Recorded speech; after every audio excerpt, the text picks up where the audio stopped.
Programang ito ay rated SPG, striktong patnubay at gabay ng magulang ang kailangan. Nagsimula na ngang gumalaw ang mga tropa ni Bong upang makapuslit ng mga baril na siyang binabantayan ng mga warden. Sinamantala nila ang pagkakataon na nakatulog ang mga bantay kaya't nakakuha sila ng armas ng baril upang gamitin sa kanilang restback. Hindi naman tinanggap ni Natanggol ang mga armas na ipinabibigay ni Mayor dahil sanay na umano sila sa labanan at laki silang Quiapo. Kung kaya't iginit ni Enteng na matira ang matibay sakaling restbackan sila ni Nabong. Sinabi na rin ni Espinas kina Makasantos at Balatukan ang bago nilang estratehiya upang mapasunod nila sila Tanggol at ito nga ay ang kunin ni Espinas ang loob ni Tanggol. Habang si Mayor Celso naman ay tila nagpapaalam na kay Bubbles dahil hindi niya alam kung anong pwedeng mangyari lalo pat alam niya kung gaano koredor si Nabong. Sa pagbalik ng tropa ni Bong ay ibinigay nila ang isa sa nakuha nilang baril kay Bong.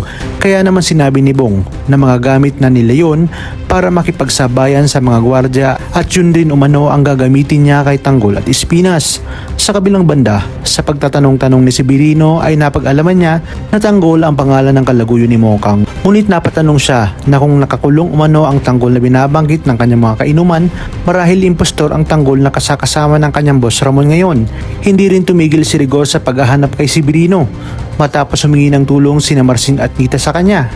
Nagingit-ngit na nga sa galit si David dahil nalaman na ni Severino ang buong katotohanan. Hindi naman nagpahalata si Severino at nagtago. Ayon sa kanya, magkakaalaman na at ang mga dapat nating abangan ngayong Biyernes. Sinundan na nga ni Severino si David hanggang sa makorner niya ito. Malalaman din ni Severino na magkasabwat sina Olga at David matapos marinig nito na sinabi ni Olga na gawin umano ni David ang kanyang parte.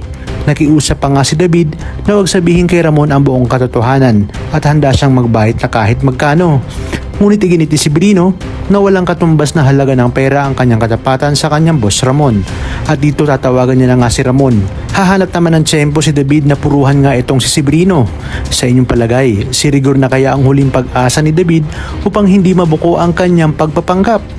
Talagang kapanapanabik ang mga tagpo sa telesering ito. Kaya naman sabay-sabay natin itong pakaabangan. At kung bago ka pa lamang sa akin channel ay sana'y huwag kalimutang mag-like at subscribe. Pindutin ang notification bell para updated kayo palagi. Maraming salamat sa inyong panonood at hanggang sa muli, kapamilya.